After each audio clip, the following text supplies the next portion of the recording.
All right, welcome back, guys. Thank you for tuning in to the program. I've got me doing the intro today, Julian here, and we also have Keegan, What's up? and we've got Cam. What's going on?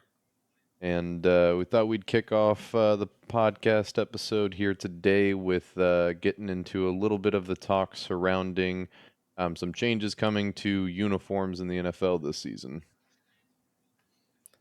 What uniforms we got, Cam? What teams are getting new unis this year? According to the sources we have available to us, we have the Commanders, the Titans, the Ravens, the Rams, the Falcons are the confirmed teams as of right now. And we've already gotten a good look at what the Commanders will look like based on them just pretty much giving out free info.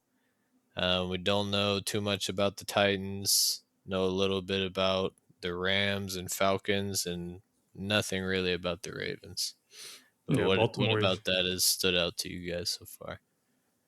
think it's kind of interesting that nothing from Baltimore has gotten out yet. Yeah, I think they're, it's really coming down to a vibe change for the entire team, and I think that they're trying to just pull, as many people as possible to, get more information, kind of see what the vibe is going forward. I think they should yeah. rock the all mustard look again. No, not that, but I think they might lean more into the gold. I think, like, I don't know if it was like a league wide opinion, but I think their team liked the purple helmets they had with the alternate logo. I don't Mhm. know if they'd keep that logo, but I think maybe they're trying to lean more into like the purple gold. Are you talking about the helmet that had the front facing raven?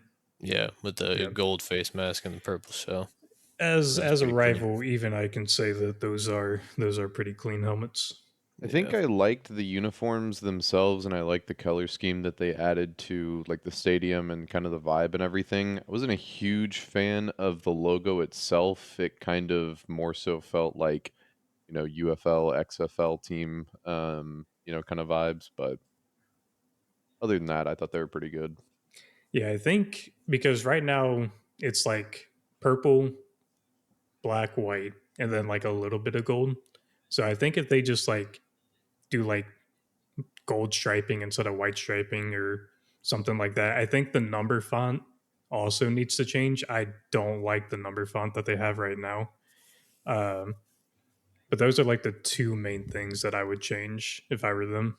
I like the vibes of their like the uniform font. It kind of goes with like the like Edgar Allan Poe type The gothic theme. gothic, yeah. But I mean, it could definitely use an update. And yeah, just like taking some of the black out because you already got like purple as your color, and this ain't the 2000s anymore, man. They like bright stuff nowadays, so probably let the take off the black a little bit, add some gold in there. That's probably where they can go. I mean, to be honest with you, when it comes to like if you're going for the gothic vibe, I feel like the Jets rivalry uniforms kind of did the font a little bit better than what the Ravens have. So I Yeah. think if the Ravens kind of lean more so into that sort of font style as far as the gothic goes, they'll be in the right direction. And then the Commanders, we've already seen the white Super Bowl era jersey last year. It's rumored it's probably just going to be the same thing for the aways, and then the home will most likely just be the like inverse color with the red top and the white pants. And then Um, their alternate is rumored to have the spear on the helmet, which I am a big fan of, leaning back into the spear. yeah, hopefully it's the spear on the helmet, and not just like a weird little like spear logo or something, because that Or would be disappointing. But if it's like the W logo with a feather coming out of it, like it's a cool logo and it pays homage to the previous logo, but I think they should like lean into something kind of that they haven't done before, and I think the spear would be perfect for it. yeah. People still complain about the W logo they have. I think it's pretty good. I I, think they could still just keep like the base of it and just like either add the spears or do something to make it a little bit more like the entertaining. W has definitely grown on me. I hated it whenever they first unveiled it, but it's a pretty good, pretty simple, clean logo. I'd agree. Yeah. And then the Titans, we already know what they're gonna do. I think we know exactly what the Titans are going to do. I think Yeah. I it's think the just formatting might be a little different from like the original Oilers uniforms just yeah. because of like how the templates are nowadays. Like the stripes might be a little bit more angled or something, but yeah, it's one concept I did see is that they might just go like two-tone blue, but like with the lighter blue being like the main factor and the navy's just like the little accent color. Don't they And already that, have a uniform that's kind of like that though? yeah, it's kind of like that, but I mean, obviously the numbers and everything are going to be different. There's going to be more white just because they have a white helmet, and there has to be some red because they're going to have the red face mask most likely. But because that the little teaser they posted or whatever with the 3-star logo, it's just like the light blue with the dark blue on top. And I mean, I'm not saying that's like means there's going to be no red in the uniform, but I'm just saying like it seems like Leaning more they'd into the probably be blues. okay, yeah, with the light blue with the because most of the 2000s it's been like the navy as the primary color and they've just used the light blue as like the alternate color. But I think they might be flipping it here. I really don't like the two tone blue look. I think it's kind of I think it's dated at this point. I think if done right, a two-tone color scheme can look really, really good. In fact, it creates, some of my favorite uniforms that, are in sports. But yeah, no, I mean the two shades of blue that they've had going on forever, I've just never really vibed with how they go together. And I think that if you're going to do a two-tone blue, you should probably look at different shades. But I don't know that we're going to necessarily get that drastic of a change to the blues that they're already using. Seems like they're already pretty set in that. The one thing that I am disappointed about with these uniforms, I with what we've seen so far and what people have kind of mocked up, we pretty much exactly know what the helmet's going to look like. But as far as like uniforms, not really. But their new primary logo, them moving away from their Greek aesthetic is a major, major L for me. I think that was like one of the only things really that made this team like stick out. And they just kind of like stripped away that identity of their team. Yeah, I would agree. I think that they should have leaned more into it instead of Yeah. getting further away from it. From what I've seen, it looks like your stereotypical modern day,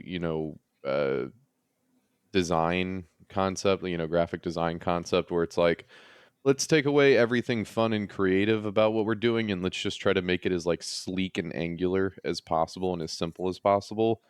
And in every other, facet of graphic design, I haven't liked it and I don't like it here either. I think if they wanted to come up with something fresh, creative, and new, they should have leaned more into that. I think, we could have gotten some really cool concepts with like laurel wreaths and like the Greek, like, patterning and texturing and stuff like that. And I think that they could have leaned more into that, but kind of a missed opportunity there, it seems. The one good thing, and this might be a hot take for some of you Titans fans out there, I'm glad that the Flames are gone. I don't think they really made sense or particularly look good either. 'Cause, like the closest thing we can compare it to is the Miami Heat logo, right? Where they have flames coming off of a basketball. But it makes sense because, they're the Miami Heat. You can go on hot streaks as a shooter in the NBA. The ball's on fire. Makes sense. For the Titans, though, it's like you have the eternal flame of, Greece, but it looks like you just kind of slapped clip art on your primary logo and called it a day. Like, I never really jived with the Flames, so I am glad that the Flames are gone at least. But the one thing that looks to be cut is the sword. And I wish that they would have just turned the sword into the primary logo and made it the T instead of what they've done. Yeah, what have they done? That is the question. I mean, in their minds, they think they're cooking, and a lot of people do like the Oilers look, but like I don't know. I feel like it's gonna backfire a little bit unless they really did update it and it's not just like a copy. I Then get there's potential, but I get the homage to the Oilers and everything, but I kind of feel like that's I been don't get it. their well, it's their team. That's where it came from, right? So you want like I guess an homage, a throwback to it. But the thing with the Titans is that they've been 1 foot in, 1 foot out about like separating themselves from the Oilers since they became a franchise. And ultimately, Oilers has nothing to do with where they are now. And I think that they just need to get away from that. I think that it would be best if they just pulled away because at the end of the day, the name the Oilers, I mean, that applied to Houston. You know, it doesn't have anything to do with Tennessee. Yeah, I think to them it's just like colors that look good and they know bring in revenue, and that's probably all they care about. They're just trying to get butts and seats, people buying jerseys. They're just trying to get back to somewhat of relevance. But we also have the Rams. We kind of know some things about what it's going to be looking like. They said it would mirror their rivalries jerseys with the little holes that from the silhouette of the ceiling of SoFi. I don't. I think they're gonna end up not looking like too different from they do right now. I mean, they've already barely changed the primary logo. They just changed the color of it. They're definitely gonna keep like I think the helmet is confirmed that they're gonna be keeping the same helmet. So I mean, I can't imagine that the jerseys are gonna change all that much. I think the main thing that's changing with their jerseys is that they're getting rid of like all of the gradient stuff, so their numbers won't be a gradient. It'll just be either all yellow or all white or whatever they decide to do. But I think that's really the only thing that is rumored to be changing for them. Which I don't think gradients need to be in sports at all, and especially on numbers. And the only way it can work, I feel like, is the NBA because they're indoors and it's like you're closer up watching it, so you And you can only like have actually 10 see the people gradient. playing Yeah, at one time. I yeah, feel you like can't just Seattle's rivalries kind of pulled off like a decent, you see. know, But is that gradient or is that per lesson? I think in what is it called in GTA? Isn't that the per lesson paint Yeah. where it yeah, changes colors? metallic So or whatever it is. like gradient, I think of like the Falcons jersey that they wore like once or twice, Yeah. or Yeah, like the that's not Jaguars good. helmet, that black to gold gradient. And see, I think gradient works on a helmet, but like Cam was saying, I think Seattle's is more so like depending on what angle you're looking at it, what angle the light is hitting it, it could be like two different colors. I think that works. But if you're trying to do like a blue to white gradient on, your front jersey or like the numbers, I just don't think it looks good. Yeah. And then I think they are supposed to be replacing their secondary logo to an old school throwback logo, which I'm not a fan of the old school logo. It looks like a fossil basically, and I'm all for bringing like throwback logos back, but this one just I don't like. Yeah, it's a little too realistic looking. And then the last team of what we know is the Falcons. This is a team where we've seen a lot of what it is most likely going to look like.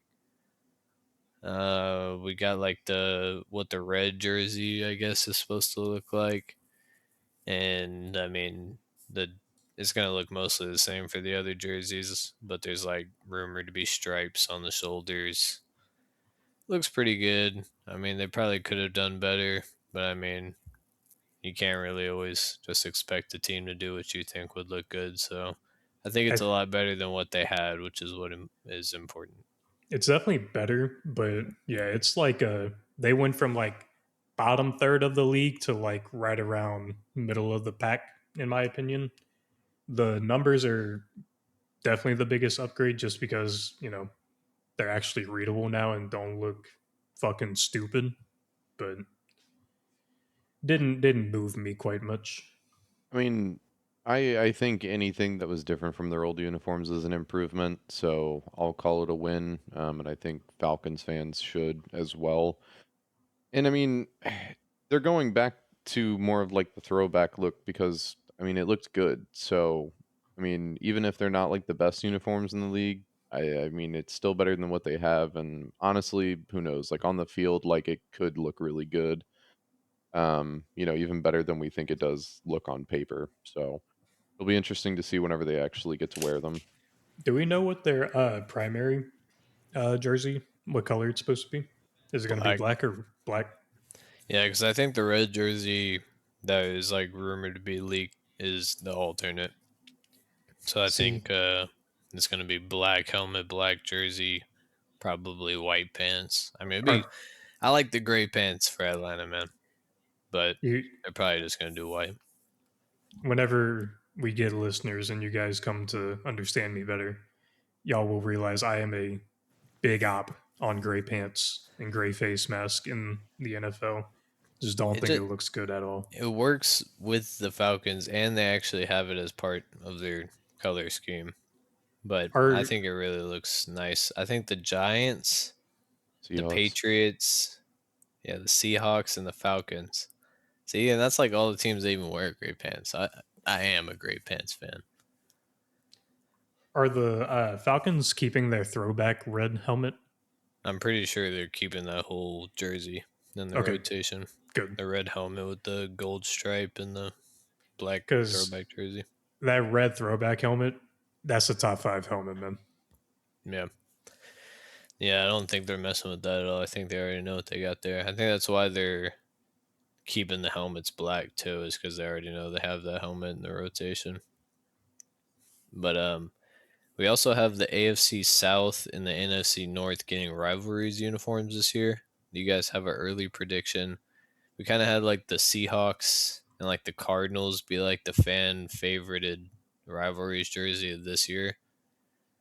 Do you guys have an early prediction of who's gonna cook on these? I mean, You got Titans, Texans, Jags, Colts, Packers, Vikings, Lions, Bears. I think we got really mixed results with the rivalry uniforms that we got this year. And whoever is in charge of designing the rivalry uniforms going forward, I hope that they learned some things. Although it seemed like the community on the whole was really mixed, so probably a lot of mixed feedback. Um, I think whatever the Titans cook up, I just don't see to be very exciting, just because if they're already going with a new uniform, rebrand and everything, I don't see the rivalry uniforms standing out all that much, especially if they are trying to get away from, the uniquer aspect of their branding. So honestly, I have no idea what they're going to cook up for that, but I'm not very hopeful. I think the Vikings, I just being an LSU fan, purple and gold are just two colors that go extremely well together. I think if they lean even more into their throwback and just add like a couple like modern things, like maybe a purple, like kind of like with the Seahawks rivalry jersey this year, a purple pearlescent helmet with the yellow face mask and like updated look at their throwbacks. I think it could look good. I would say them, and then probably I think Colts. I don't think they will. I think they need to cope with their rivalries because their most recent black jerseys that they put out are terrible, man. You mean the black helmet with the all blue? Yeah, terrible. I think Yeah. if the Texans go with something NASA or space themed, I mean, I think that that's always going to hit. Can't really miss with that. So I think that's probably a safe bet for them. I mean, they've already got their like the red unis, so they've already got a good set of like alternate uniforms to begin with. So I think whatever they come up with is going to have to kind of set itself apart a little bit, which I think, something space themed could. Um, and then kind of on like the NFC North side of things, I mean, I think the Bears could come up with something. There's a lot of history to the team, kind of the same with the Packers. Now they should pay Um, homage to Gary, Indiana. I think it gets scary when the team has a lot of history as far as alternates go, because A you lot have of like pressure. Steelers potential where you drop something with khaki pants and the that's what I'm shield saying. It Like was a jerseys. true throwback. It was a true throwback. it could be good, but also they could do something kind of cool. I mean, it was just recently announced they're going to be moving away from Chicago. Probably still going to rep Chicago if I had to guess, but they could do something that kind of pays homage to Yeah, the man. I city think these or uniforms were made before that happened. So I think there's a chance they're actually very pro Chicago.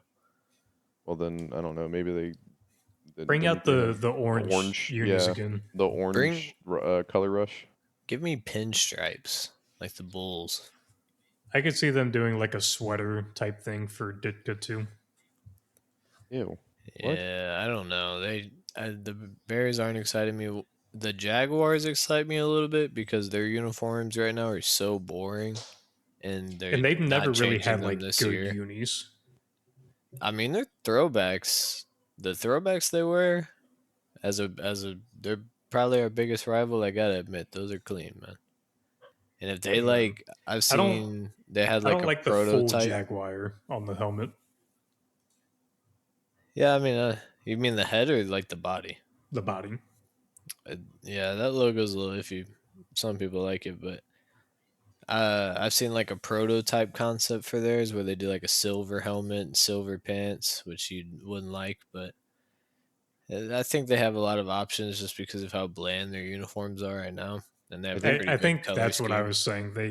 They've been so like one dimensional since they've like been in the league. They can really come out of like left field with whatever Yeah, they decide to do. I think they've got two directions. They're either gonna throw out some cheetah print bullshit, Oh and it's god, gonna no. look okay. terrible, I didn't think about that. That would not be great. I mean, or unless they did it like in like the opacity set of like no. 10 and it's just like you can barely see them in the numbers or something. That I could be could a little clean. see if they cook something up where they had like the teal or like a dark green like uniform, and then they, like you said, opacity set to like literally 2%, maybe some stripes on there or, spots on there. I think they could either do that, go the cheetah print route, or I could see them doing something more like jungle slash like foliage themed where, it is like a green, like a darker green uniform and they like throw some like leaf patterns or like vine patterns on the uniform or something like that. Yeah, I mean, both of those would be pretty cool. I do think the Texans are going to cook. I think it's hard for us not to. The only way we don't is if we go like off of our color scheme. Like if we just start picking some random colors. Like, I mean, it worked out for the Cardinals, but like they could have not. Or like the Jets. Like the Jets, their uniforms weren't bad, but the colors they picked were just so like bland and just like took away from it. So I don't know. I would prefer us stick to what we got and just come up with a cool design. And then NFC North, I think the Lions are gonna get it.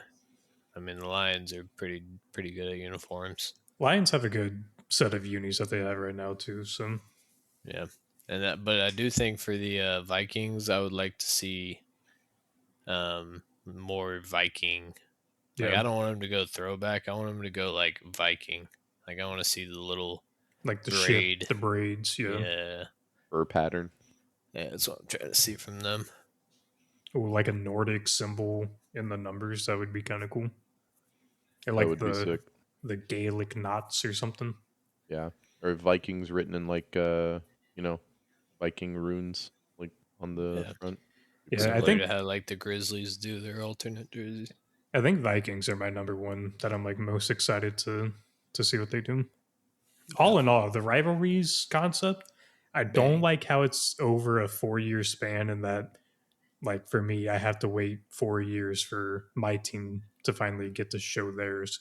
But I like the overall concept of But what the NFL's done. eventually, I mean, if they continue to do this for at least like 8 years, Every team will have to wait 4 years. You guys just have to be the first one Yeah, I'm to more so get to where saying we're at. like do instead of only doing 8 teams a season, do 16. So you only have Yeah, to but wait. I feel like it wouldn't hit as hard, you know? That's like half the league all at once. Yeah, but they all wear them on different weeks and Maybe. like have them prime time. I was gonna say, but this season I did feel like, especially some of the ones that were kind of universally considered pretty terrible. I did not Dolphins. end up tuning into like those games where they wore their rivalry uniforms, and so like I feel like where you already have teams where it's like you don't even remember them wearing them this season. Maybe doing less is more for the time being, because if you threw out like all 16 or like half the league at once, then it's like you're not seeing them as much, and I think kind of the point is the spectacle of it. Um, but yeah, no, like I don't think I couldn't tell you what week or what who the opponent was when the Dolphins like were theirs. Or I kind of remember the Rams just because I remember they looked so bad that it was kind of like a spectacle. Um, I don't even think theirs are that bad. I think the Dolphins were the worst. But oh yeah, I don't remember what I was gonna say, but it had something to do with what the uniforms you were just talking about. the The Dolphins are being a of spectacle. yeah, being a spectacle because like think of how many people saw the Seahawks or Cardinals jerseys that weren't Seahawks or Cardinals fans, and they like were like, yeah, I'm gonna buy that. Like that's a really good looking jersey. But I feel like if like half the league got released, like your team probably got one too, then you're more likely to just buy your teams than like a jersey you actually really liked. Yeah, but do you really think there were fans of opposing teams that were like, "Oh, I like this jersey so much, I'm going to spend $180 to buy it"? Some people, Probably for I the mean, Seahawks ones, yeah. there's some people that got money, man. Yeah, the Seahawks were so good, man. Yeah. I And mean, they just need to lean more into stuff like that. Get really creative. yeah, the next topic we have, we're gonna go over like the 2025-2026 preseason win projections, and we're gonna kind of compare it to where they ended up. And we don't have to like straight up compare it. Like I'm gonna say like the projected wins, or we can talk about that, but we don't need to like straight up compare it to what they got. Like we kind of know how these teams ended off, so just like where they had it projected here, we'll kind of see how that went for them as it Yeah. went on. We have the Bills here first at they're projected 11.8 wins. Their ceiling was 13. Their floor was 10. Um, they got pretty far in a very kind of like soft AFC field, but I mean they fired their coach. The expectations weren't fulfilled. They really should have like made it to the Super Bowl, and they didn't. But I mean, looking at the holes that they did have preseason, I would have to say that like all things considered, they probably had the season that like they were supposed to have. Like I don't think anybody's surprised they didn't win the Super Bowl, but I think they did like well enough to say like, yeah, if we get another coach in here that can like push us a little bit further, then maybe we can improve going into next year. Yeah, I would say the biggest, blind spot, or I guess the biggest like mark against them was the divisional round against the Broncos. I think going into the playoffs, a lot of people had them making, this run through a what people would say was a weaker AFC this year. You don't have Mahomes, you don't have Lamar, you don't have Joe Burrow. It's kind of open because you have Josh Allen on your team. But yeah, this was about what we expected from them, I think.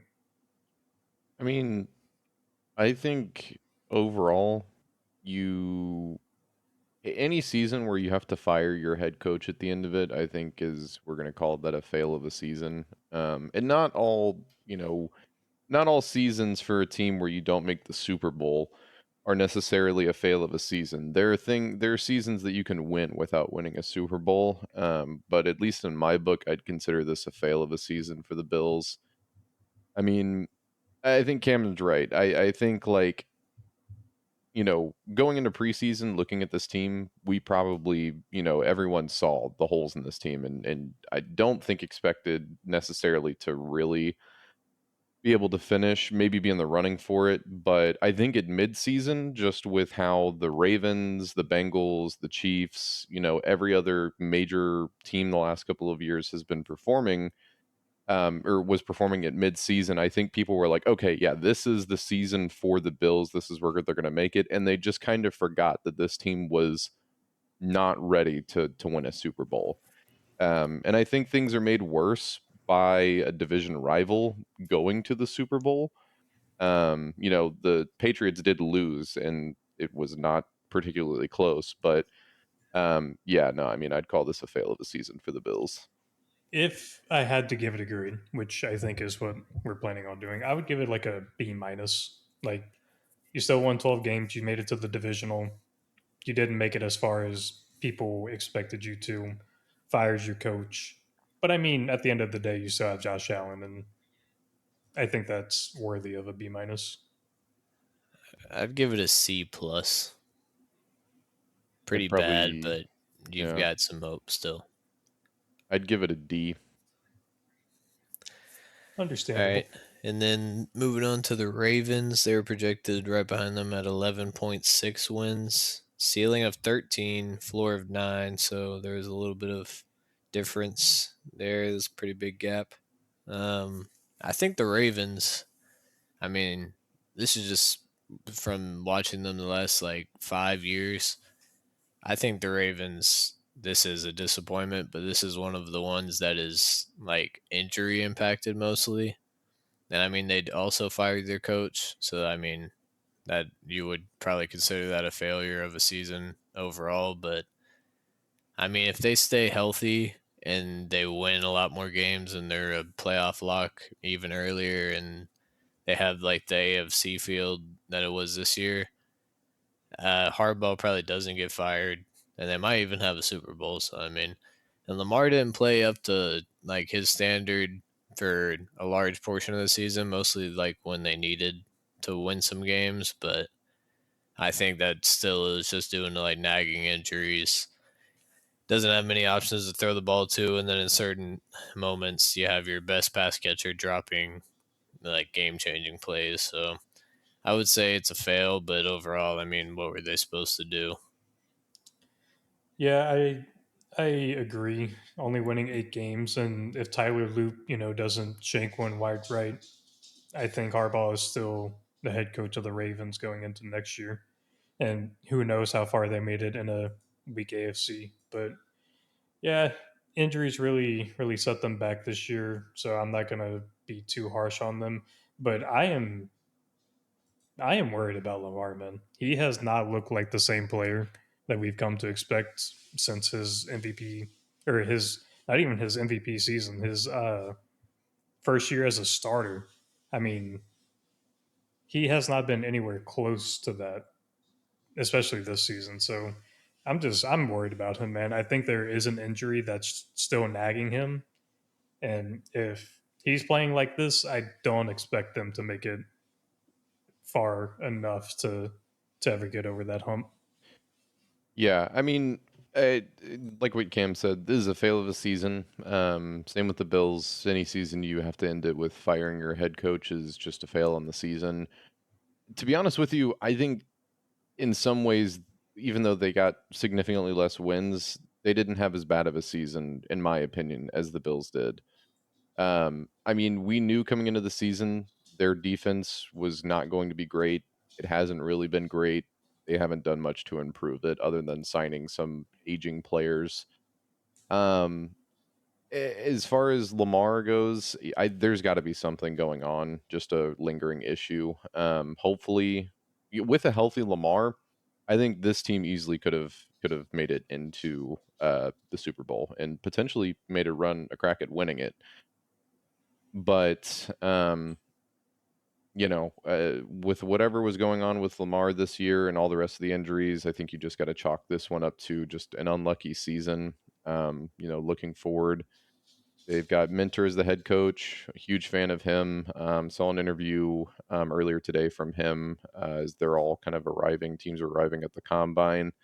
And just from basic questions asked about strategy for the offense going forward, he seemed pretty competent and confident in kind of a game plan going forward with Lamar at quarterback. So, but for the season, I'd probably give him a D. I'm gonna give them a C minus. Just I think the injuries really did hold them back a lot. Yeah, I give them like a C because I mean they were like down super bad at the beginning of the year, but they actually kind of came back even with all the issues going on. So that's just what good football teams do. Up next, we got the Chiefs at 11.2. Pretty similar ceiling in Florida to the Ravens. This was with Rasheed Rice suspended to start the year. But I mean, even when he came back, I mean, it definitely helped. But Kelsey declining, Rasheed Rice not stepping up maybe enough. Worthy kind of still, he knows his role, but it's like it's not as effective as it probably should be. Lack of a running game. And then on top of it, Mahomes goes down with the injury. But I mean, most likely they weren't in favorable playoff positioning anyway before the Mahomes injury.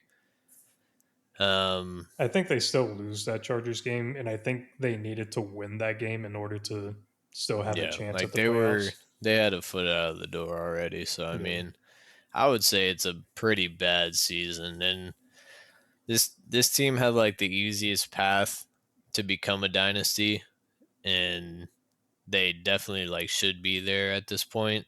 And the difference between them and the Patriots is like Brady had some people with some issues on like as teammates throughout the years, but whenever it came to like especially the playoffs, but just like season time, everybody locked in, everybody played.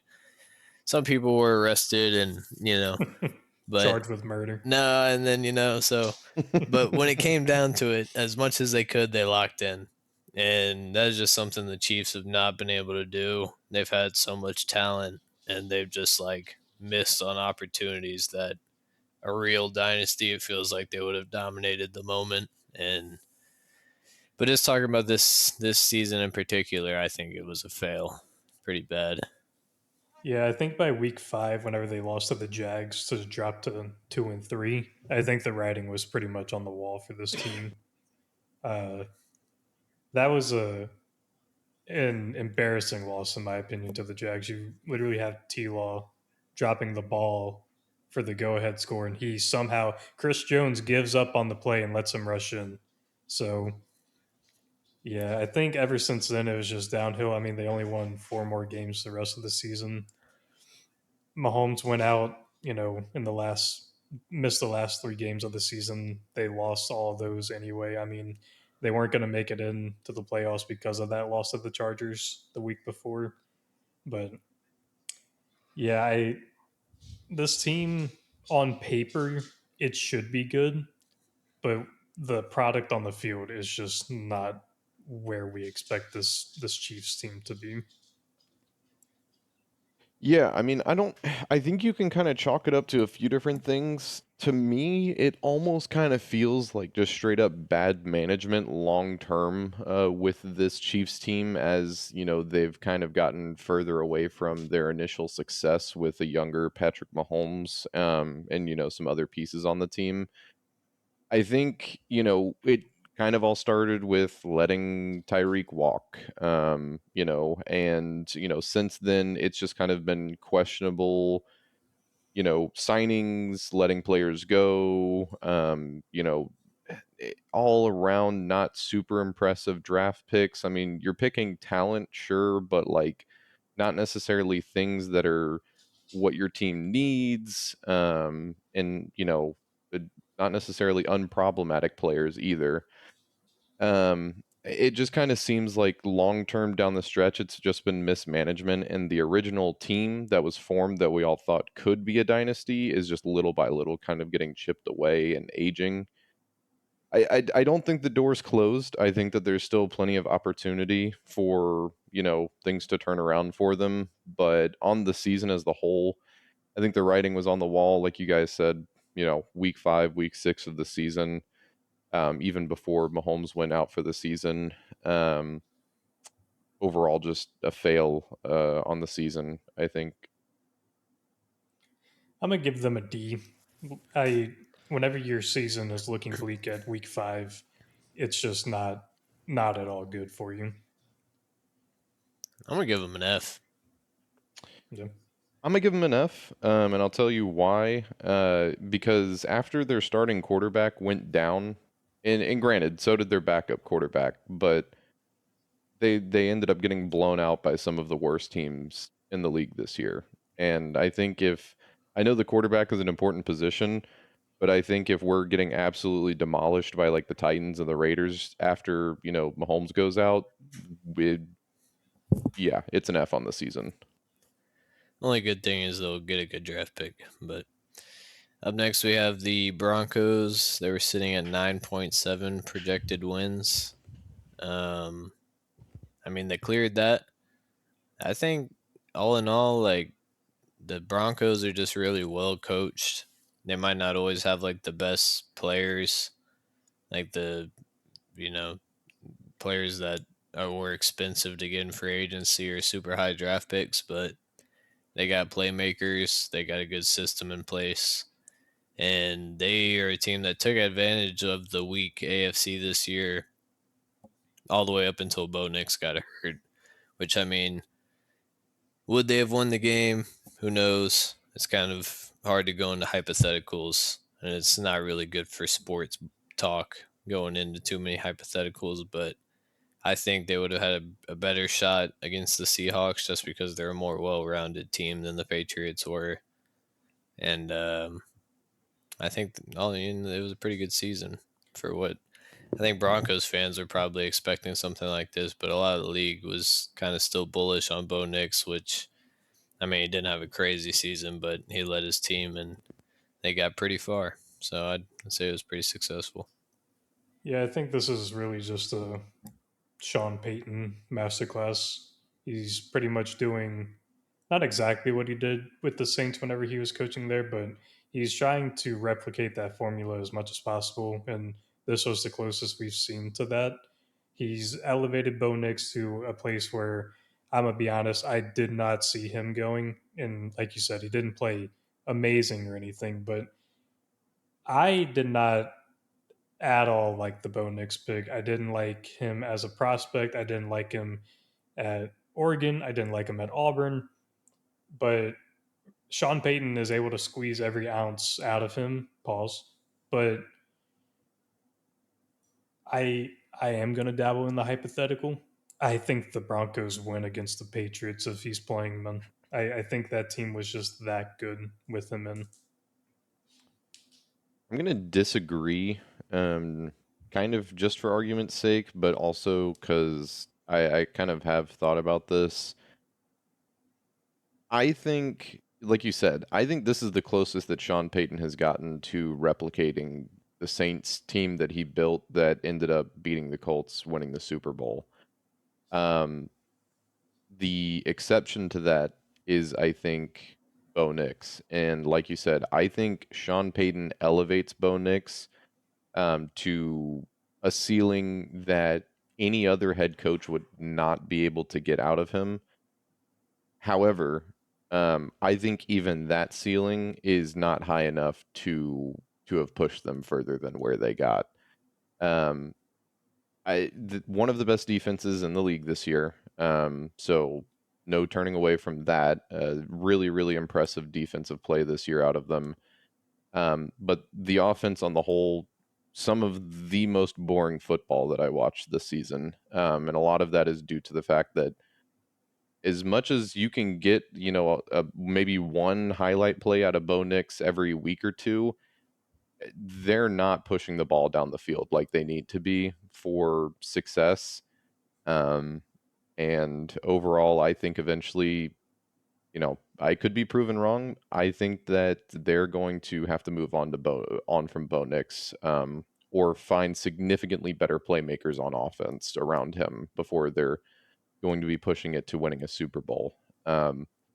But on the whole, they exceeded expectations. I'd give the Broncos as a team probably an A on the season. I agree. I give them an A. Yep, I'd go A. Up next, we have the Bengals, who were projected at 9.1 wins. The ceiling wasn't much higher, and their floor was all the way at 6. So, I mean, there was some indicators that they could have been a little bit below expectations. They're another injury-riddled team, but also their management is just bad. They took Shamar Stewart. They had that whole debacle with him going into the season. They already took Miles Murphy previously. They've kind of just like wasted him to play Hendrickson, who they didn't want to pay, and now they're going to lose Hendrickson for nothing. And they have these two young-ish edge rushers that really haven't gotten much good experience playing in the league so far. And I mean, they've still got their three-headed monster of Burrow, Chase, and Higgins. And Chase Brown's been pretty decent, but I mean, this team is just bleak looking forward. They were bleak this season. The highlights of the season was when Jamar was getting almost 30 receptions from Flacco.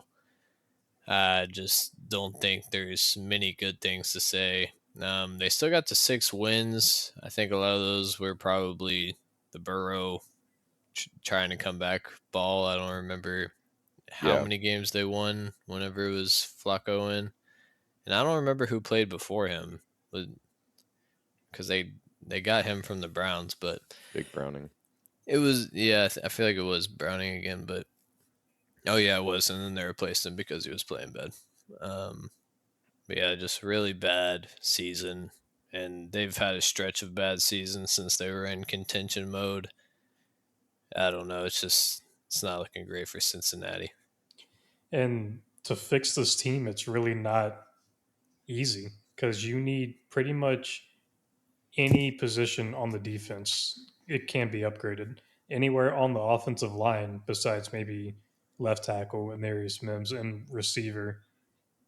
Anywhere on this team can be upgraded. And are they? Is this ownership really going to fork out the money they need to fix this team? Probably not, because we've seen them do that season after season. So I think if this team does not draft well, they're looking at basically another season like they just had. Yeah, Yeah, I mean, to me, the Bengals are pretty much in the same boat as the Ravens are. You know, terrible defense over the last few years, haven't really done anything to fix that. Um, Injured quarterback. So, I mean, what can you do except try to replace them, which they did do, squeaked out some wins, probably more than they should have won. But they've got a lot of talented playmakers on the offense, which is something the Ravens don't have. Um, but yeah, I mean, the ownership has proven that it doesn't seem like they're going to be using money wisely or at all to help kind of patch the holes in the team. So, um, for a season entirely dependent on the success of Joe Burrow and his health, and then filling in those gaps with Joe Flacco, pretty much. Not a great season.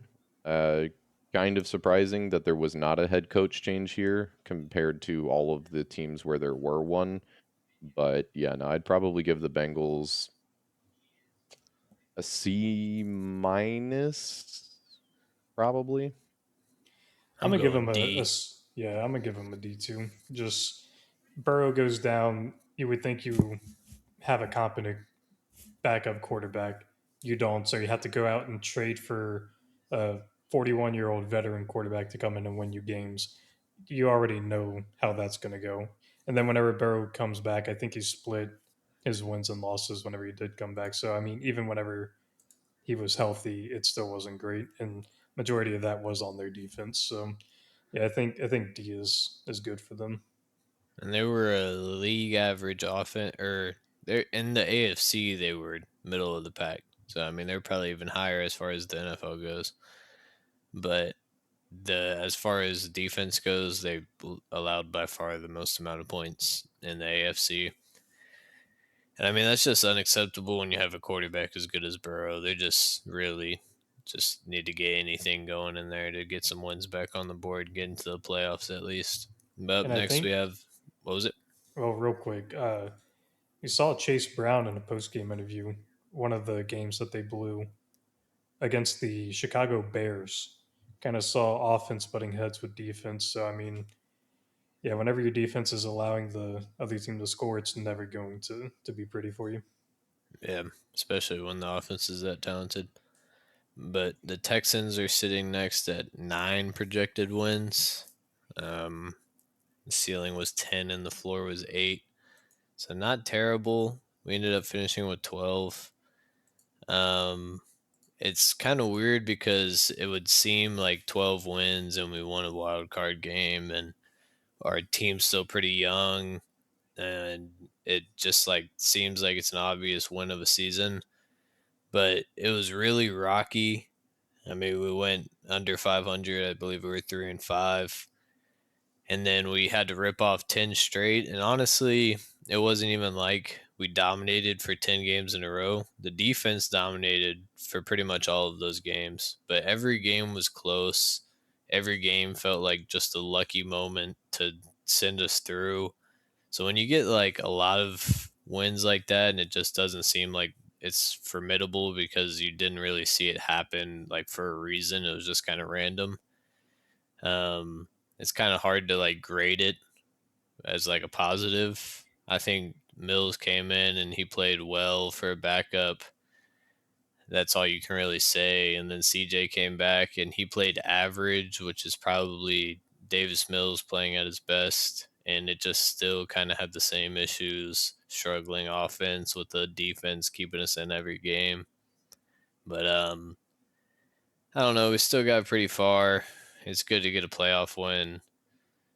I think we have a lot of issues to fix on the offense, and I think a lot of them probably should look better now after the third year and of this regime of coach and quarterback and just like this whole team that we have. We probably should have seen the offensive line grow a little bit. We should have seen a real running game get established, but when you change coordinators that soon, I mean, it gets kind of rocky. So hopefully next year with a little bit more consistency and adding in some things to fill the holes, um, we can kind of boost ourselves into what I would consider a winning, like positive season. Yeah, starting off 0-3, it was, I mean, it was almost up there with the Chiefs with how bleak it was looking for y'all. And then, you know, at in the middle of the season, ripping off 10 straight.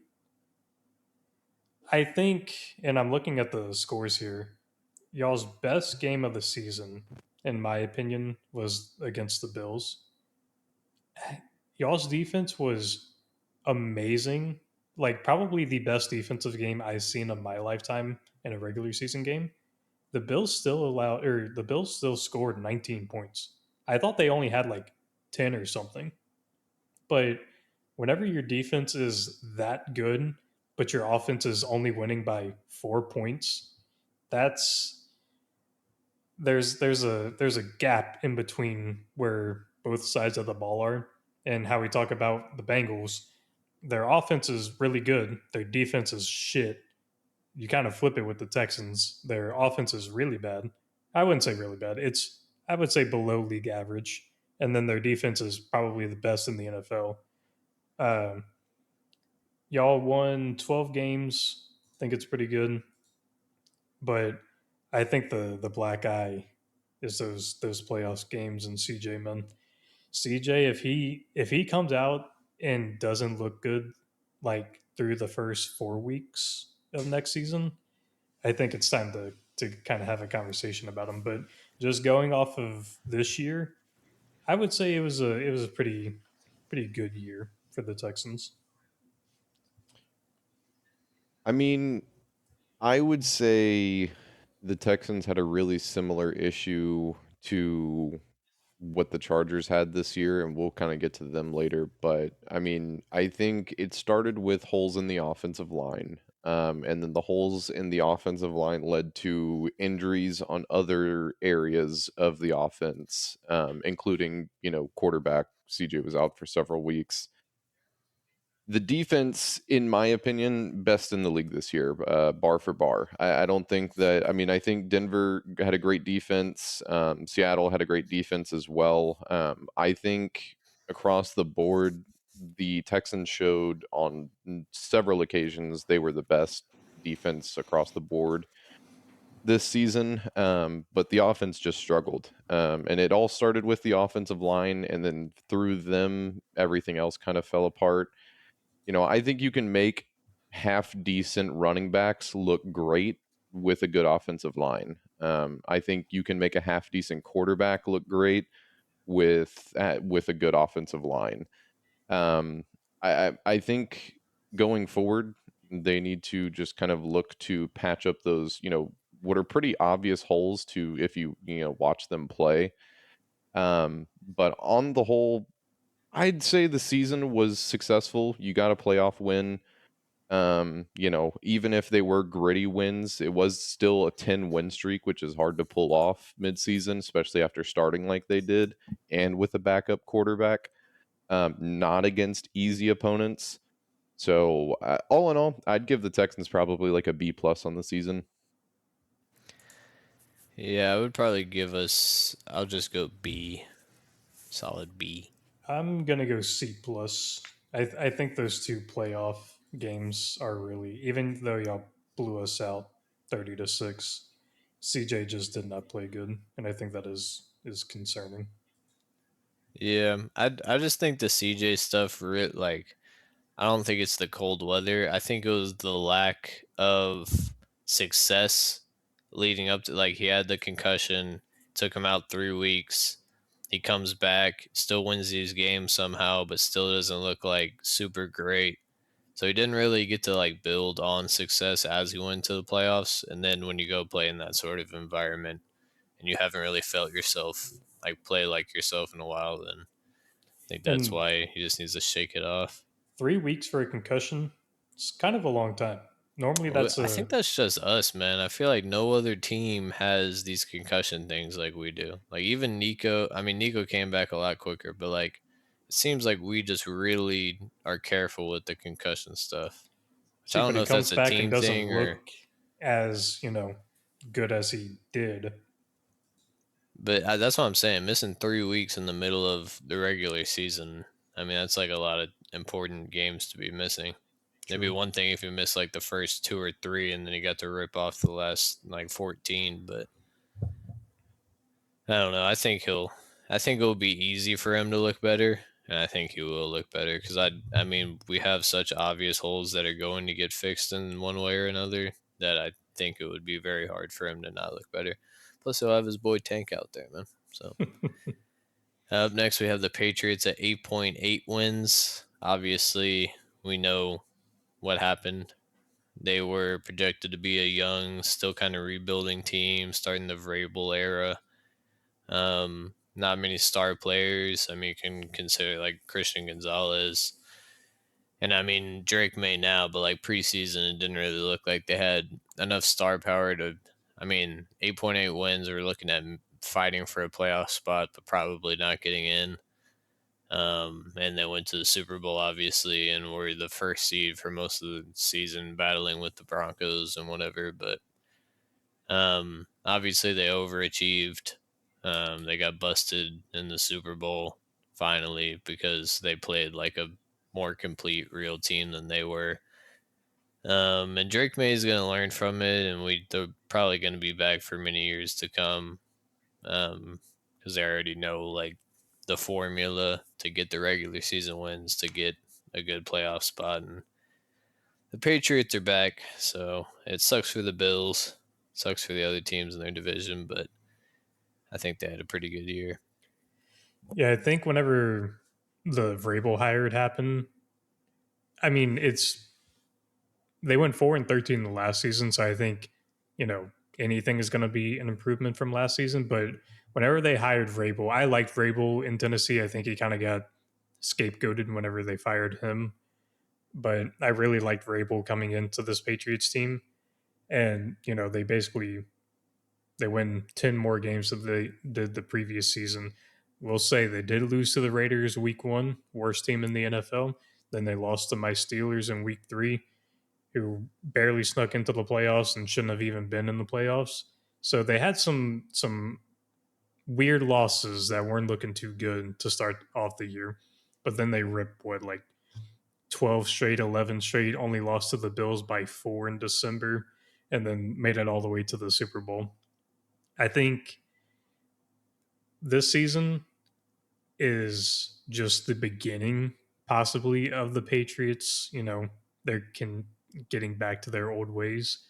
Uh, I don't think you could really ask for a whole lot more than what they did. Yeah, I mean, all in all, you call the season a success. The strength of schedule stuff, it's obvious. If you look at the numbers, it is obvious that they had what was probably the weakest schedule, across the NFL this year, and then they made the Super Bowl, got blown out. They can't control the schedule that they get. It's the position that they're put in. They don't get to pick their opponents throughout the year.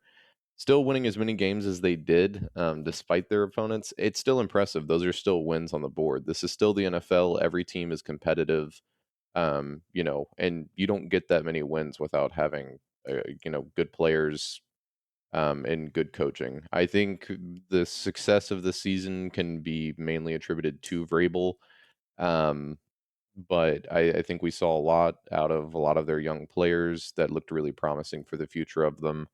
And like Cam said, I think the Patriots are back, and I think this is probably for the long term. So everyone needs to get ready for that. All in all, I'd give them an A on the season. Yeah, I think this is an A plus for me.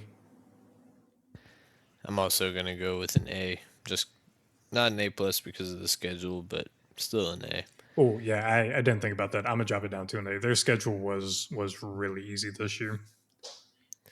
Up next, we have the Chargers right behind them at 8.7. Had a ceiling of 11 and a floor of 7. So they were expected to be pretty good, probably in the playoffs.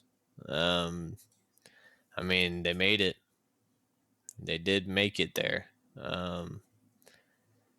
I think the Chargers are another injury team. Um, I think they will take a hit next year with Minter, but I mean, I don't think it's going to be hard for this team to just be better than last year, just having their bookend tackles back, maybe adding another receiving threat, and then, I mean, you'll have a full season of Hampton. Najee's eye might be back in place. He might not be on the team, who knows? But yeah, I think the Chargers are going to be all right. I think it was a little disappointing of a season, just knowing what they probably could have done, and especially knowing that their window like might not be the most predictable, just due to the fact that they've kind of been good at like putting teams together more so than like team building. But yeah, I don't think it was a complete failure. Yeah, I think the obvious big hit for this team was their offensive line. You have both of your star tackles going out. It's never going to end good for you. If they're healthy, who knows how good this team is? But even still, to get 11 wins with the level of offensive line play you did have, and that was by far the biggest weakness of this team, I think that speaks volumes to how good their season was.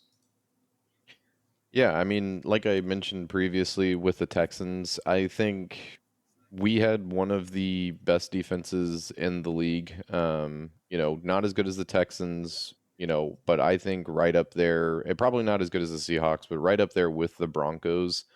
And a large part of that was not necessarily due to talent, it was due to Jesse Minter's coaching, kind of filling in the gaps on talent. But I think moving forward, if they can fill in those gaps, I think we've, got a pretty good future ahead of us. Whenever Slater went out in the preseason, I think me, along with every other Chargers fan, kind of, at that point was like, okay, well, that's not great. This season could go one of two ways. And then whenever Joe Alt you know, was announced, he was out for the rest of the season. At that point, it wasn't a question of if, it was a question of when. And I was just happy to see us squeak into the playoffs. I didn't really, expect too much playoff success, just with kind of us falling into the playoffs with the wheels falling off. But I saw a lot of good things out of the team this year. A lot of progression of what they built off in year one with Harbaugh last year. So, and again, they made it to the playoffs, which a lot of teams can't say. So, overall, I'd call the season a success. I'd probably give us maybe like a C plus.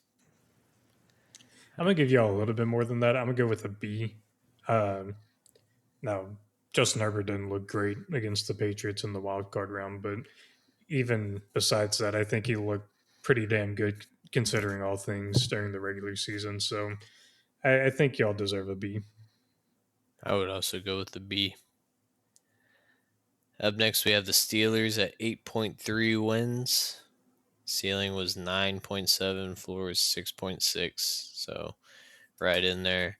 What'd you guys finish with? 9? 10. Okay, 10.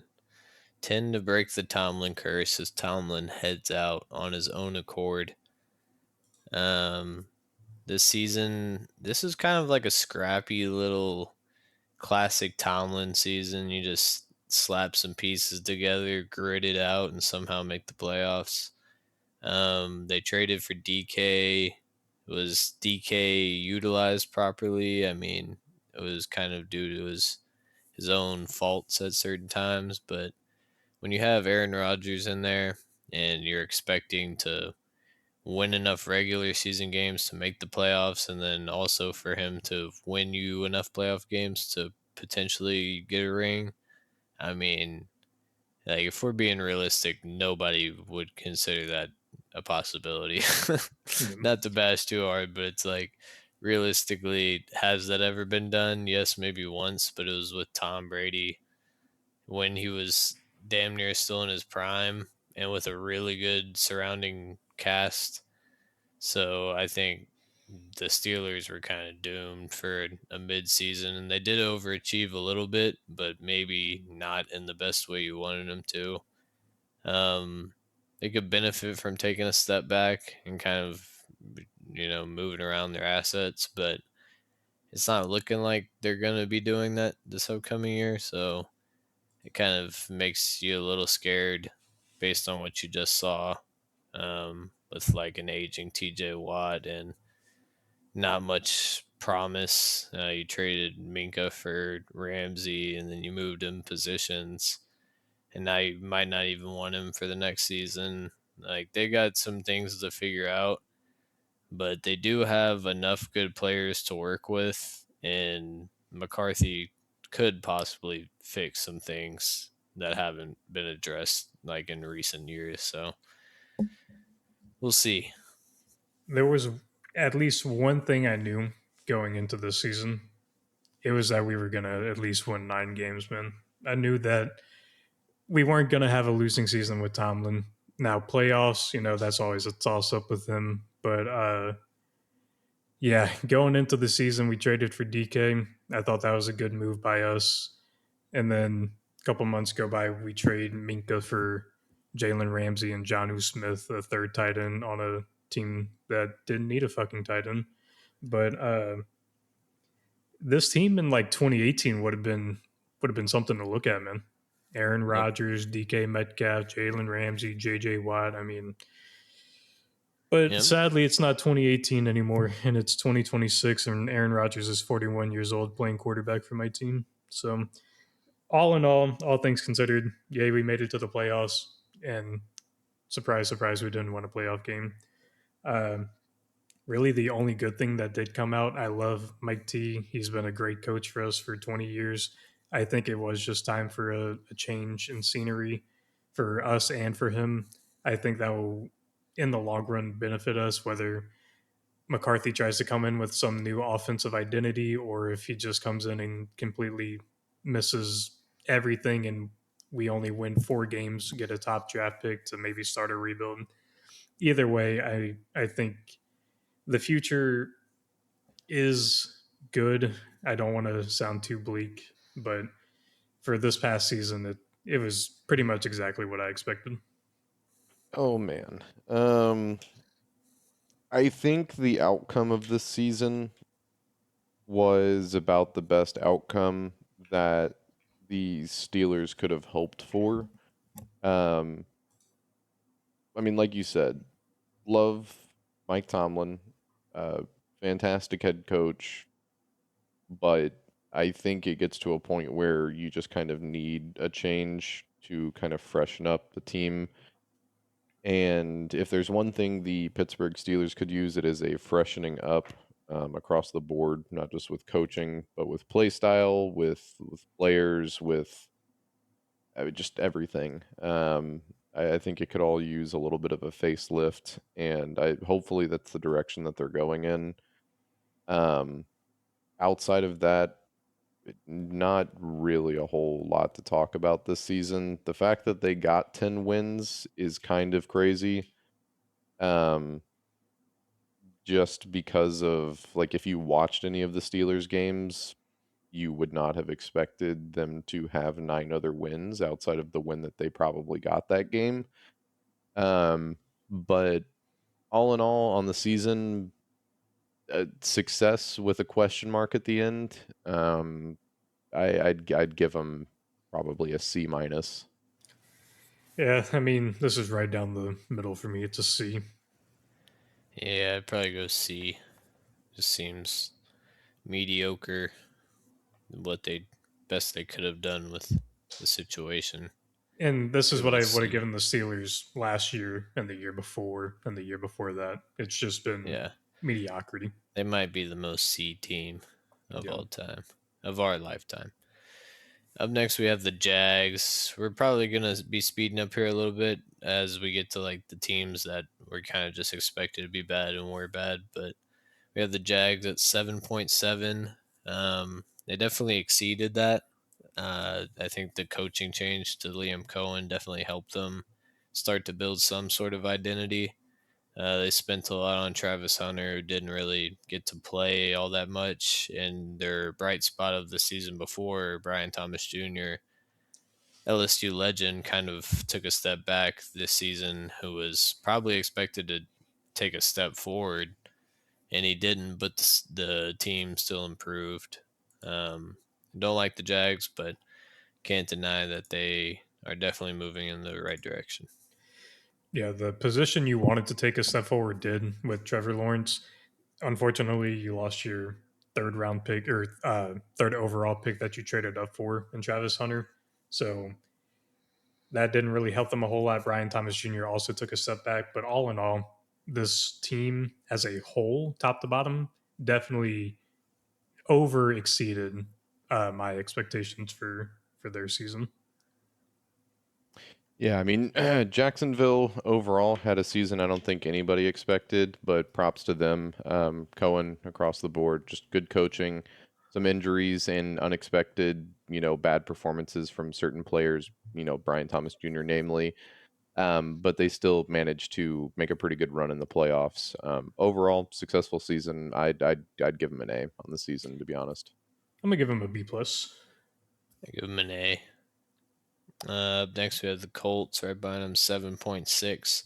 This was a team where if we would have stopped in the middle of the season, you would have been like, wow, how do we set them at 7.6? And then Daniel Jones goes down. Jonathan Taylor doesn't, I mean, he might have been a little banged up, but I think defenses just kind of started to figure out that if there's no Daniel Jones, let's just stop Jonathan Taylor. They became pretty ineffective, traded a lot for Sauce. It's not really seeming worth it right now, but I mean, if they can get Daniel Jones back healthy or at least another quarterback of the same like caliber, I mean, they're a team that can still like flirt with making the playoffs here and there as long as they keep trying to add through the draft or wherever it might be. Yeah, I thought this team was going to be horrendous to start the year, or just for the entirety of this year. They had Daniel Jones at quarterback. Didn't really believe in him. Ripped off 8 straight wins to start the season. I mean, that's pretty unremarkable or pretty remarkable for him. And then trade for Sauce, you give up 2 first round picks for him. Yet to be seen how that's gonna play off or play out. But yeah, whenever Daniel Jones went down and other teams were just able to stop Jonathan Taylor, it's pretty much wraps for him. And they even put the bat signal in the sky for Phillip Rivers to come back and couldn't get anything out of him. So yeah, if this was midseason, A plus for the whole season, it was pretty unremarkable. Yeah, I mean, I think to start the season, I thought for sure this was going to be the worst team in the NFL this year. Going in, just did not see a whole lot of talent or promise. You're leading with Daniel Jones. We've seen how he is. Ripping off as many wins as they did to begin the year was seemed near impossible. You look at the strength of the schedule. Granted, it was pretty low.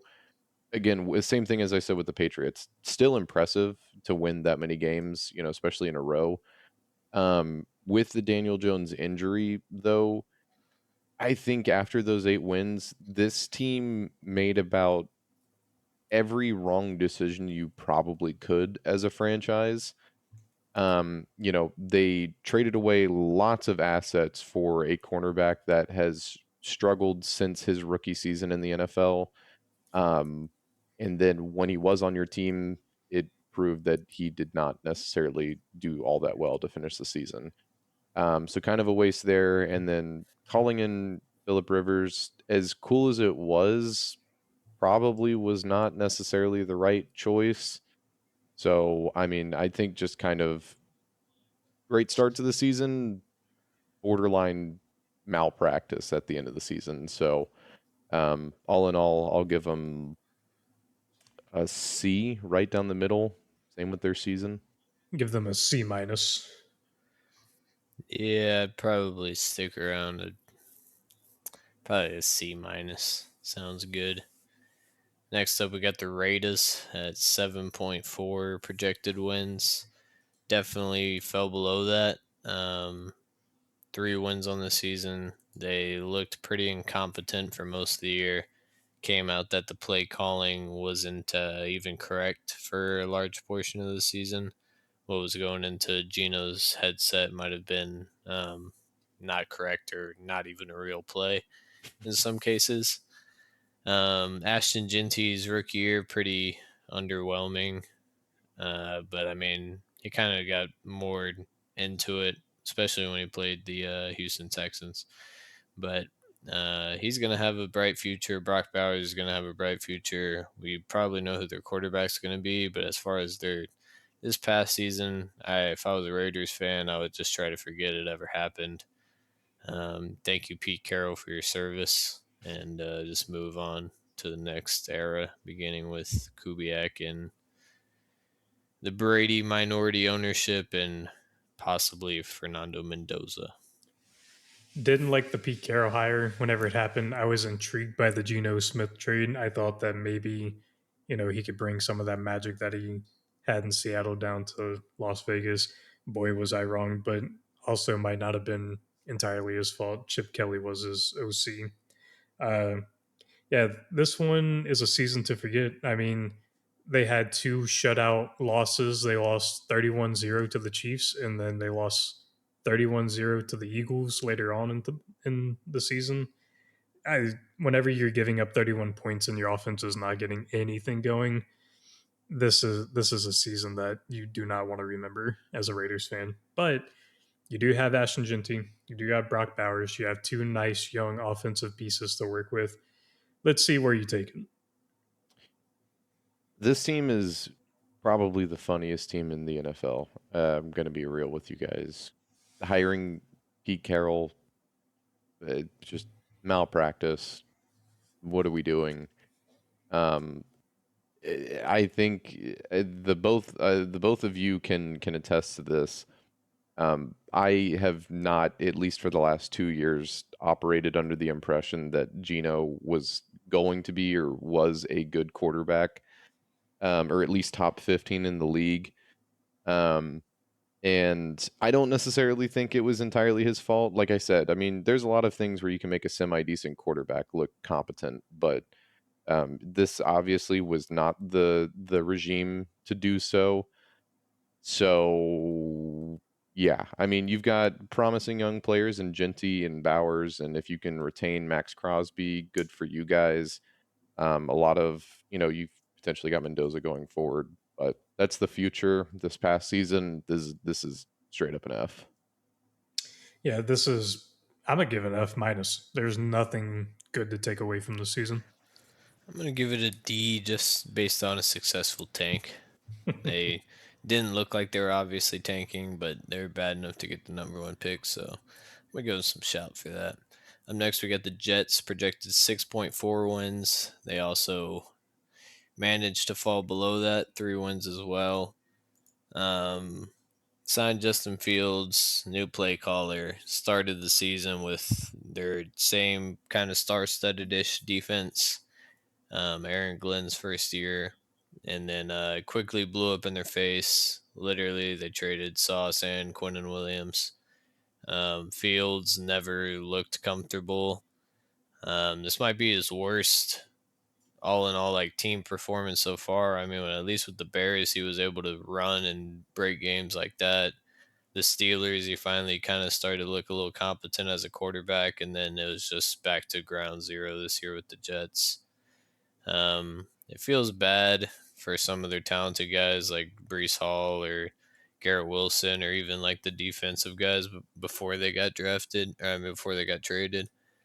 Because you go to like this New York team and you think you're going to be able to change it around, but it just never happens like that. The Jets are just always the Jets. So we'll see how they could possibly improve. I mean, they have a lot of draft picks, a lot of assets, but they also have a lot of work to do, and not exactly the biggest free agent destination unless they're throwing a bunch of money. So pretty bleak. The game against the Steelers to start off the year, I was very excited to see how Justin Fields and this Jets team was going to play, and then quickly realized that it was not going to be anything good coming from that. I like Justin Fields. I liked him as a Steeler. I wanted us to hold on to him and be our quarterback going into this season. Obviously, didn't happen. I mean, they traded their two best defensive players midseason. The writing was on the wall well before then for how their season was going to go. They did load up on draft assets. They could use those to trade for, already, star players, or use it to try and draft star players. But there was nothing good that came out of this team besides maybe Brees Hall. He looked really good this year, but they're not franchise tagging him. I think I saw today that they're putting the transition tag on him. So that means if another team offers him a contract, the Jets also have the opportunity to match that contract and he stays with the Jets. For his sake, I hope that doesn't happen. But yeah, this Jets team has a lot to do, and they do have the assets to patch some of these holes. Yeah. I mean, there's not really much you can say about the Jets that hasn't already been said. Aaron Glenn has yet to show if he's going to be a good head coach fit for this team or not. I don't think well, they're definitely not going to. We already know that. But I don't think he's the type of guy that you necessarily come in and fire him after one season, even as, bad of a season as they had. He came into a team that was already pretty terrible. Kind of hard to really do much with that when there weren't a whole lot of assets to begin with. The Jets have a lot of picks going into this year, as well, just like a lot of assets that they can kind of move around. I think this will be the telltale of Aaron Glenn and kind of his future with this franchise. All in all, season really, really nothing to remember. Just as par for the course with the Jets. Justin Fields probably is not going to be the starting quarterback going forward, but um, all in all, F on the season. I'm gonna give them an F plus just because they were able to get some draft assets from trading their two best defensive players. That's true. I think F plus is warranted. Yeah, I'll just give them an F. I mean, they're just the most dysfunctional team in football currently, so I give them an F. Up next, we got the Titans at 6.2. Um, they fired their coach mid-season. Also finished with 3 wins. Cam Ward took a while to get comfortable. I mean, that has a lot to do with your head coach being bad enough to get fired, but in general, he looked a little shaky. And I mean, most rookie quarterbacks would, but you would just hope the number one overall pick would kind of get it together a little bit sooner. But I think towards the end of the year, he did show you what he's going to bring as your quarterback for years to come. And that's just like the playmaking ability. I mean, he was making absolute nobodies look somewhat decent. And I mean, this is like the worst supporting cast a rookie quarterback taken this high has had in a while. And that's like saying some stuff because it's usually a pretty bad team, but like he was throwing to nobodies out there, like late round pick rookies, washed players. I mean, it's just really bad. And the defense wasn't like super better to like be able to keep them in games. So most games are just blowout potential. Um, I would say like it was a pretty bad year. There's not like many positives other than you get to do it again with a different coach and you get to add another top pick. So I mean the team will improve naturally, but not a great year. Cam Ward was the lone bright spot on this team. Wasn't really thrown to anybody. And whenever he did try and get the ball to the best receiver, Calvin Ridley, he was dropping the ball. So I don't really put too much blame on Cam Ward this season. I think most of it comes from Callahan, and he got canned, obviously, for good reason. Jeffrey Simmons is still a great defensive lineman.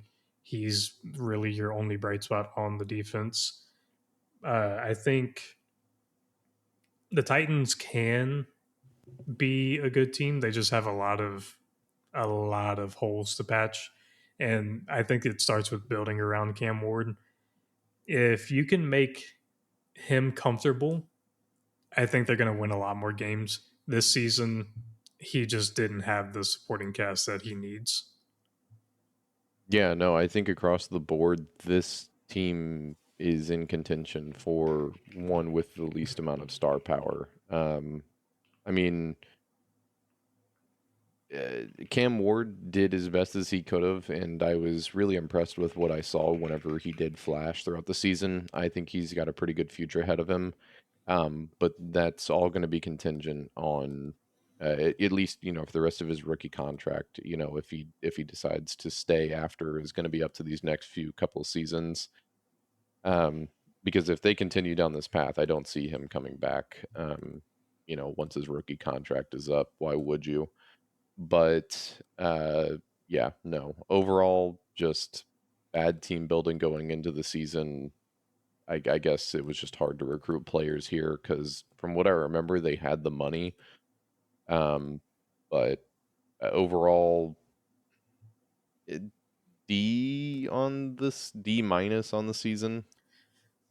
I'm gonna go D minus as well. I think firing Callahan bumps it up, and then getting a high draft pick in this draft to help build this team out a little bit also helps. So D minus is where I land.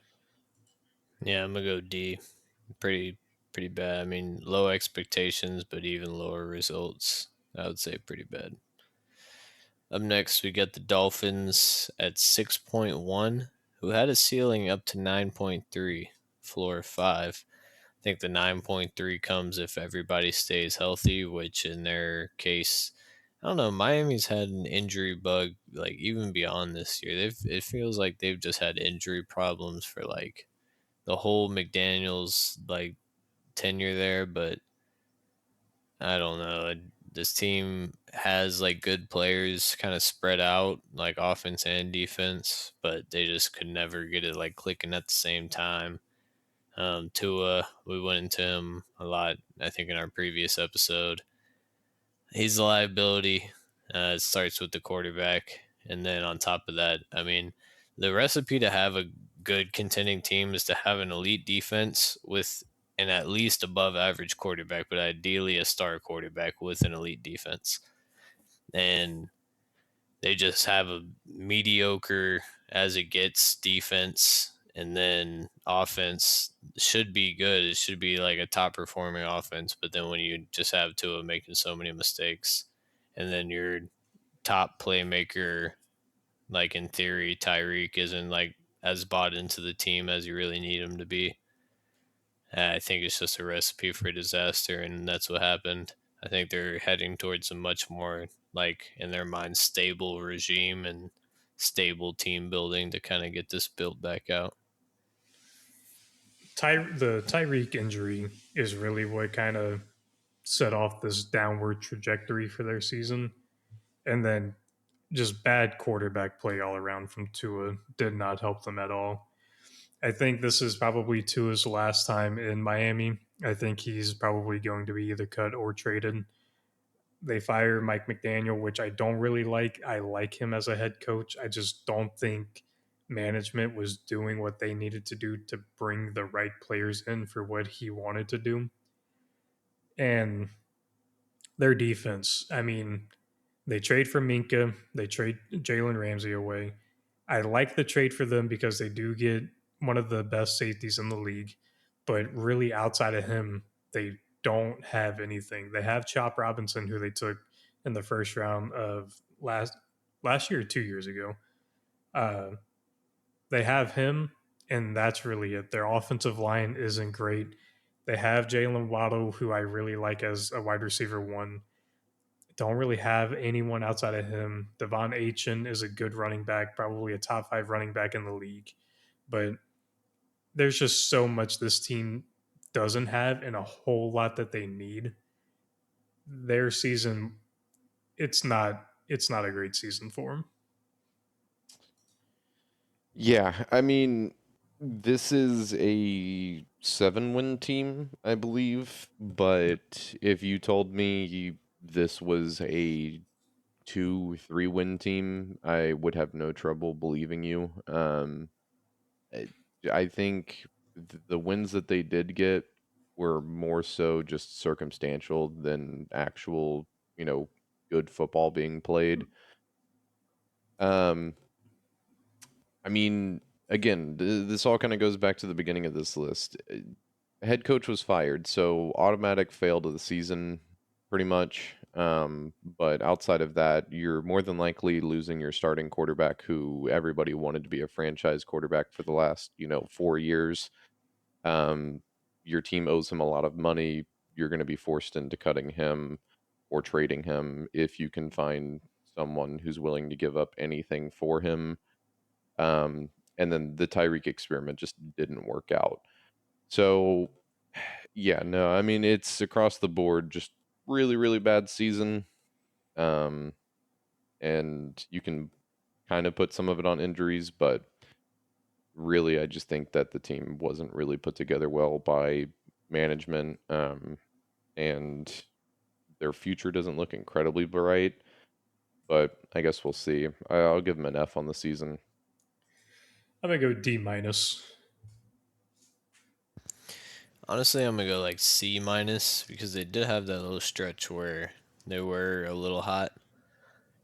They just, I don't know. I really hate to harp on Tua, but if it was like any other top 15 quarterback playing with that team, I feel like they're playing for a playoff spot. So, and then last in the AFC, they had the Browns projected at 5.6. So we didn't get any like terrible team projections here, which feels a little safe. But even still, most of these teams managed to underachieve, even though, I mean, the Browns could have won 5 games. I think that is likely, and like the Dolphins could have won 6 games, but I think it's realistic that most teams kind of start to bottom out as the season goes on, and the Browns are just another one of those. They probably didn't bottom out enough, considering like that they don't have much talent outside of like Miles Garrett, obviously, but they squeaked out 5 wins. They don't have an identity. They have a new head coach. They have no solidified quarterback. They don't have many playmakers on offense, and on defense, it's mostly the Miles Garrett show, as it has been. They have some talented guys, like in the secondary and linebacker. They have Schlesinger, came in and looked pretty solid, but this team just has a lot of work to do. You hope that Munkin can just come in and fix the offense pretty quick, and then the defense can just play up to their standard and kind of hold it down. I think the Browns, more, they're going to be bad for a couple more years. I think they're bad this year. I think the best way to describe the Browns is they were the Browns this year. They had three different starting quarterbacks at some point during the season, which neither of the three that they had looked great. They have no offensive identity. The best offensive weapon that they had was a rookie, Harold Fannin Jr. Jerry Judy, I don't like as a wide receiver. Their offensive line was bad. Defense, the best thing to happen to them this year is that Miles Garrett broke the sack record, which, that kind of, it's a one player stat, which is, I guess, good for them. But overall, your team was dog shit this year. There was nothing outside of Miles Garrett to look forward to. Maybe Quinshon Judkins, but he goes down with an ankle injury. I don't like the Munkin hire. Stefanski, I thought was a good enough head coach to win, but they get rid of him. The Browns are going to be pretty bad for the next couple years, and who knows beyond that with what they end up doing. Yeah, I mean, I think the Browns' problem this year was just what their problem seems to pretty much have been for the last 20 years, which is they've just invested so much of their intention in the quarterback position that they kind of just let everything fall to the wayside. I think they got lucky with, Miles Garrett. It was a once in a blue moon type of pick. But I mean, honestly, if they could have used that pick to, draft another mid subpar quarterback, they probably would do that given, if they could go back in time and do it. It just kind of seems to be what they're best at. Or, letting them go for that matter. But I mean, like you guys said, three different quarterbacks, none of them looked great despite Pro Bowl appearances from two of them. Um, Miles Garrett was the, I guess, lone star on the team. But yeah, no, I mean, I think this team could easily go band for band with the Raiders for worst team this year, just for across the board management and team building, and play and effort put in by the team. I think Jerry Judy is like your top receiver off, option is just lazy. So I think they've got some young talent in Schlesinger, Bannon, Judkins if he comes back and, has a good recovery. But I think that they're just going to keep dumping and dumping and dumping into the quarterback and keep managing somehow to get it wrong. And when they do get it right, just keep giving it up. So Browns are going to Brown F plus on the season. I'm gonna go F minus, man. Fuck the Browns. I'm going to give him a D just for having the balls to finally start Shadur. My guy. So, NFC, that is going to come next week in next week's episode. We're gonna wrap up this episode for today. Also coming with the NFC part is going to be our combine episode.